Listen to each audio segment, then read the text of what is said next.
Mga katrops, welcome back ulit sa aking channel, Sports React PH. At ngayon nga ay pag-uusapan natin ang balitang pagbabalik ni Draymond Green sa Golden State Warriors. Pag-uusapan na rin nga natin dito sa ating panibagong video ang naging laro ng Los Angeles Lakers laban sa Memphis Grizzlies.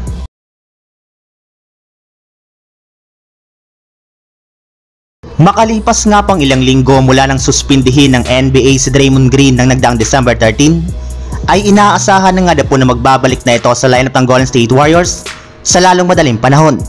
Sa katunayan, ayon nga po sa ibinulgar na balita ng sikat na NBA insider na si Adrian Wojnarowski ng ESPN, sasama na nga po ito sa mga gagawing practice ng Warriors sa kanilang pasilidad sa mga susunod na araw upang paghanda nito ang kanyang pagbabalik.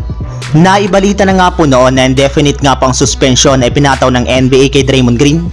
Subalit bukod nga po dyan ay binigyan na rin naman nga po siya ng liga ng iba pang bagay na gagawin, at kapag nakompleto nga po niya ito ay maaari na nga po siyang bumalik sa paglalaro. At sa kalagayan nga po nito ngayon ay mukhang malapit na nga po niya makompleto ang pinapagawa sa kanya ng NBA, na isa naman nga po magandang balita para sa Golden State Warriors, lalo pat nangangailangan na nga po ngayon ng kanilang team na tutulong kay Stephen Curry na makakuha ng panalo sa kanilang mga susunod na laro. Samantala, punta naman tayo sa ating sunod na pag-uusapan sa naging laro ng Los Angeles Lakers laban sa Memphis Grizzlies. Bagamat man nga po merong nangyayaring drama sa loob ng koponan ng Lakers, ay nakafocus pa rin nga po sila sa kanilang laro ngayong araw laban sa Memphis Grizzlies. Sa katunayan, gumawa ulit nga po si Coach Darvin Ham dito ng bagong adjustment sa kanilang starting lineup at rotation, kung saan ibinalik na nga po nila si LeBron James sa forward position, habang inilagay rin naman nga po nila si Austin Reeves bilang kanilang starting point guard na naging epektibo rin naman sa simula ng kanilang laro, matapos silang maagang lumamang sa paunguna ni Anthony Davis at LeBron James na parating sumasalaksak sa ilalim ng basket. Ngunit dahil nga po sa mainit na shooting ng Memphis, especially sila Marcus Smart at Jaren Jackson Jr., ay nagawa nga po nila ditong maidikit ang kanilang laban.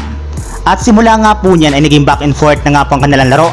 Ngunit pagdating nga po ng fourth quarter ay dito na rin naman nga po nagsimula mag-struggle ang Lakers sa pagtatala ng puntos, lalong-lalo sa kanilang shooting, na sinamantala rin naman ang Memphis para ma-outscore ang Lakers hanggang sa makuha na nga po nilang panalo sa score na 127-113. At kasabay nga po ng pagkatalo ng Lakers ay nila na nga po ang Crypto.com ari na ng bumula sa mga fans, since bumagsak na nga po ang kanilang record sa 17 wins at 19 losses bilang ika-11 sa standings ng Western Conference.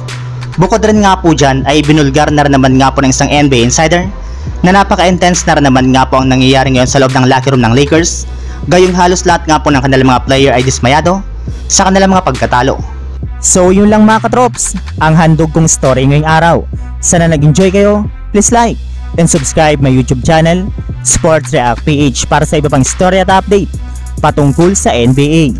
Kita-kits muli sa ating susunod na video.